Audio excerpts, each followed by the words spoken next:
नमस्कार दोस्तों, स्वागत है आपका हमारे इस चैनल हिस्ट्री जंक्शन में। आज हम पढ़ेंगे ऋग्वेदिक एज को, जिसे हम एज ऑफ ऋग्वेदा भी कहते हैं। दोस्तों, इससे पहले हमने स्टोन एजेस को कवर कर लिया है, जिसमें पैलियोलिथिक एज, मेसोलिथिक एज और न्यूलिथिक एज कवर है। तो अगर आपने वो वीडियोस नहीं देखे तो उन्हें भी आप देख सकते हैं। और इंडस वैली सिविलाइजेशन भी अगर आप देखना चाहते हैं तो आप हमारी एंशिएंट इंडिया की प्लेलिस्ट से वो देख सकते हैं। दोस्तों, आज हम पढ़ेंगे ऋग्वेदिक एज, और ये जो ऋग्वेदिक एज है ये इंडस वैली सिविलाइजेशन के बाद हमें देखने को मिली। दोस्तों, काफ़ी स्कॉलर्स और काफ़ी हिस्टोरियंस हैं जो इंडस वैली सिविलाइजेशन को ऋग्वेदिक एज से कनेक्ट करते हैं। लोगों का मानना है जो इंडस वैली सिविलाइजेशन थी वही बाद में ऋग्वेदिक एज बनी, लेकिन जो थ्योरी हम करेंटली आज मानते हैं वो ये मानते हैं कि जो इंडस वैली है वो कम्प्लीटली डिस्टिंक्ट है, वो अलग एक टाइम पीरियड है उसका, और ऋग्वेदिक एज का एक अलग टाइम पीरियड है। इंडस वैली का जो टाइम पीरियड था वो 2700 BC से लेकर 1700 BC तक था, और 1500 BC से लेकर 1000 BC के बीच में हमें ऋग्वेदिक एज देखने को मिली। दोस्तों, इंडस वैली सिविलाइजेशन जब खत्म हुई थी तो उसके जो खत्म होने के कारण थे वो काफ़ी कारण बताए गए। कुछ लोग कहते हैं कि वो डिफॉरेस्टेशन के कारण खत्म हुई, कुछ लोग कहते हैं कि कोई नेचुरल कैलेमिटी, कोई नेचुरल डिजास्टर वहाँ पर आ गया, और कुछ लोग कहते हैं कि आर्यन का इन्वेजन वहाँ पर हुआ। तो जो आर्यंस का जो इन्वेजन वहाँ पर हुआ, इस थ्योरी को जो है काफ़ी ज़्यादा, आर्यन इन्वेजन थ्योरी है उसको आज काफ़ी ज़्यादा माना जाता है कि जो आर्यंस इंडिया में आए थे उन्हीं ने जो है ऋग्वेदिक सिविलाइजेशन को डेवलप किया। देखिए, सबसे पहले तो हमें इंडिया में काफ़ी चेंजेस देखने को मिले इस टाइम पीरियड के दौरान, यानी 1500 BC के बाद में हमें काफ़ी चेंजेस देखने को मिले। तो ये क्या चेंजेस थे, इन्हें देखते हैं। सबसे बड़े चेंजेस जो हमें देखने को मिले वो थे टाउन्स, ट्रेड, कॉमर्स और ब्रोंज में डिक्लाइन। इसका मतलब यह है कि देखिए, इनिशियली जब हमने इंडस वैली की बात करें, देखिए इंडस वैली के साथ इसे कनेक्ट करना ज़रूरी है, क्योंकि वहीं से हम कंपैरिजन से इसे पढ़ पाएंगे और आपको भी बेहतर तरीके से समझ आ पाएगा। तो इंडस वैली में हमने देखा कि वहाँ पे काफ़ी शहरों के निर्माण हो चुके थे। वहाँ पे हमने घर देखने, वहाँ पे हमें 2 मंजिला 3 मंजिला इमारत देखने को मिली। वहाँ पे व्यापार जो था दूसरे देशों के साथ होता था, तो ब्रोंज का इस्तेमाल वहाँ पे हुआ करता था। तो ये चीज़ें हमें इस फेज़ में बहुत कम देखने को मिली। कम मतलब एक तरीके से ये चीज़ खत्म ही हो गई, व्यापार पूरी तरह से खत्म हो गया जो विदेश के साथ हमारा होता था। और उसके बाद जो शहरों के निर्माण थे जो नॉर्थ वेस्टर्न इंडिया में हमें देखने को मिले थे, राजस्थान, गुजरात, इन एरियाज़ में, पंजाब वाले इलाकों में, तो ये भी टाउन्स जो थे ये भी डिक्लाइन हो गए, एकदम से ख़त्म से हो गए। कॉमर्स था, यानी जो हमारे आर्टिशंस थे जो बहुत सारी चीज़ें हाथों से बनाया करते थे, चाहे वो लोहे के सामान हो, चाहे वो ज्वेलरीज हो, चाहे वो हमारे पॉटरीज हो, वो सारी हमें कम देखने को मिली। तो ये एक तरीके से हम इसे कह सकते हैं कि जो हमारी एडवांस सिविलाइजेशन थी इंडस वैली की, वो इस फेज में ख़त्म हो गई। और इसी दौरान इंडिया में आर्यंस आए थे। तो ये आर्यंस कौन थे और ये आर्यंस ने क्या किया? दोस्तों, ये जो आर्यंस थे इन्होंने ही इंडिया में वैदिक सिविलाइजेशन को डेवलप किया। और ये आर्यंस कौन थे?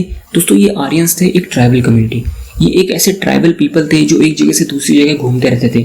इनके साथ इनके जानवर होते थे, चाहे वो शीप हो गए, गोट हो गए, कैटल हो गए। ये एक चरवाहे से थे जो एक जगह से दूसरी जगह जाते रहते थे। तो इंडिया में ये आए थे सेंट्रल एशिया से। सेंट्रल एशिया से कहाँ से आए थे? देखिए, सेंट्रल एशिया से ये आए थे अफगानिस्तान, ईरान, तुर्कमेनिस्तान, उज्बेकिस्तान, इन कंट्रीज से ये इंडिया में आए थे। और सबसे पहले जो इनका अराइवल हुआ था वो नॉर्थ वेस्टर्न एरिया में हुआ था। तो याद कीजिए, नॉर्थ वेस्टर्न एरिया वही एरिया था जहाँ पर इंडस वैली सिविलाइजेशन डेवलप हुई थी, और वहीं पे कौन आए थे? आर्यंस आए थे। तो यहीं से एक थ्योरी डेवलप होती है कि जो आर्यंस थे और जो इंडस वैली सिविलाइजेशन के लोग थे उनका आपस में इन्वेजन हुआ था, उनका आपस में कन्फ्लिक्ट हुआ था। हालांकि इसके एविडेंस हमें ज़्यादा नहीं मिलते, लेकिन फिर भी ये थ्योरी काफ़ी स्कॉलर्स द्वारा दी जाती है। तो इसको भी आप एक तरीके से ध्यान में रख लीजिए। तो ये ट्राइबल पीपल्स थे, ये सेंट्रल एशिया से आए थे, इतना ध्यान में रख लीजिए। और उसके बाद जो हमें सेटलमेंट देखने को मिली, देखिए इतनी सारी चीज़ें जब डिक्लाइन हो गई, चाहे वो टाउन्स हो गए, ट्रेड हो गए, कॉमर्स हो गई, इतनी सारी चीज़ें जब खत्म सी हो गई, तो एक रूरल सेटलमेंट हमें देखने को मिली, यानी एक गांव की सभ्यता देखने को मिली। क्योंकि घर जो थे वो एकदम से डिक्लाइन से हो गए, एक लेस एडवांस सेटलमेंट हमें अब देखने को मिली। इनिशियली हमने देखा कि ब्रोंज का इस्तेमाल तो था, अब जो है कॉपर का इस्तेमाल ज़्यादा होने लग गया। तो मेटलर्जी, जो हमारी मेटलर्जिकल इंडस्ट्रीज थी वो भी डिक्लाइन होने लगी।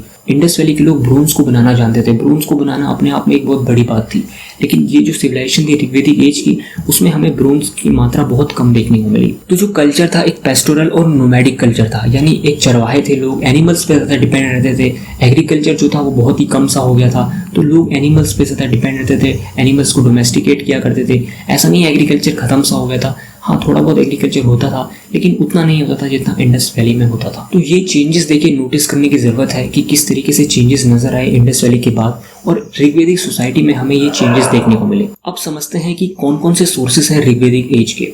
देखिए, इन सोर्सेस से हमें ऋग्वेदिक एज के बारे में पता चलता है। सबसे पहले हमें मिलता है ऋग्वेदा।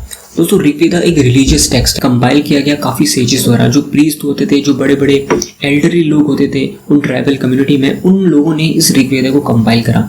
इस ऋग्वेदा में कई सारे मंत्र हैं, कई सारे हिम्स हैं, कई सारे चार्म्स हैं कि सोसाइटी के बारे में, वहाँ की इकोनॉमी के बारे में, वहाँ की पॉलिटी के बारे में हमें इन सोर्सेज से पता चलता है, जिसमें ऋग्वेदा एक बहुत इंपॉर्टेंट सोर्स है। और दूसरी चीज़ है पोट्री। देखिए पोट्री एकदम से चेंज हो गई। इनिशियली पोट्री जो थी वो हमारी रेड कलर की थी, ब्लैक कलर की थी, और अब जो पोट्री हमें देखने को मिली वो पेंटेड ग्रे वेयर की देखने को। अगर आप जानना चाहते हैं कि कैसे ये पेंटेड ग्रे वेयर की पोट्री होती थी तो सिंपली आप गूगल में सर्च करिए पेंटेड ग्रे वेयर पोट्री, तो आपको दिख जाएगी कि कैसी पोट्री ऋग्वेदिक एज में होती थी।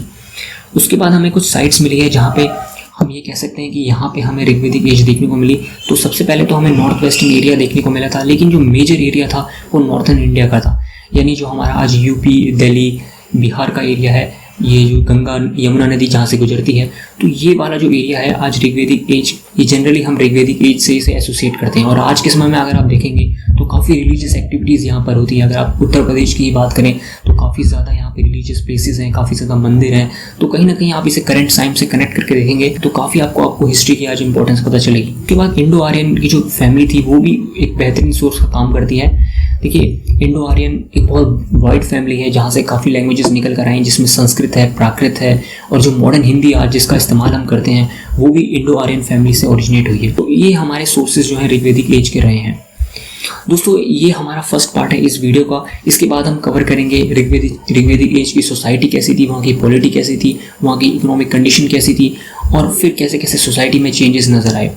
तो अगर आप इसका सेकंड पार्ट चाहते हैं तो नीचे कमेंट करके ज़रूर बताइए। और ये वीडियो अगर आपको पसंद आती है, आपको हेल्प करती है, तो इस वीडियो को लाइक ज़रूर करें, चैनल को सब्सक्राइब ज़रूर करें। और इस वीडियो में देखिए मैं कहूँगा कि इस वीडियो के भरोसे आप बिल्कुल मत रहें, ये आपका बेसिक क्लियर करेगा, आपको एक फाउंडेशन डेवलप करेगा हिस्ट्री की। देखिए इसके बाद अगर आप स्टैंडर्ड बुक पढ़ेंगे तो आपको काफ़ी हेल्प मिलेगी। केवल ऋग्वेदिक एज के लिए आप इस वीडियो के भरोसे मत रहिए, इसके बाद कुछ टेक्स्ट को ज़रूर पढ़िए।